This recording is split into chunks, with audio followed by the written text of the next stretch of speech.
magastos talaga pag meron kang scooter na motor. Totoo naman yan. So mag-real talk lang tayo. Mas magastos ang scooter motor compare natin dito sa mga semi-manual or sa manual. Totoo naman, di ba? So real talk, siguro may makaka-relate dito or may agree at may disagree sa guys sa sasabihin natin. Una, yung maintenance nito, mas mura yung maintenance syempre ng mga gantong semi-manual. Magkano lang ba yung pa-tune up niyan? Yung kadena, pag naputulan tayo, pwede nating ikabit ulit, di ba? Eh dito sa mga scooter type natin, magkano yung palinis sa panggilid, di ba? So pag naputulan ka ng belt nito, hindi na pwede ibalik.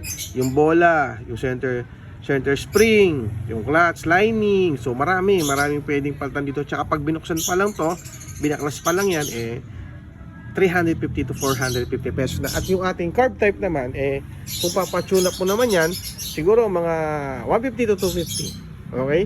Sa gas consumption naman, sa totoo lang naman, halos kung titingnan mo, pareho lang na silang gamit. Kasi eto, habang nag-upgrade ka or hanggang tumatagal din naman, syempre pag nagkaroon ng problema ng konti yan, lumalakas din sa gasolina to. Yon, normal na yon. Normal na yung gasolina niya, ganun na talaga yon. Okay? So sana, yon, opinion ko lang to mga kaibigan, na para sa akin, mas magastos talaga yung scooter. Okay, thank you.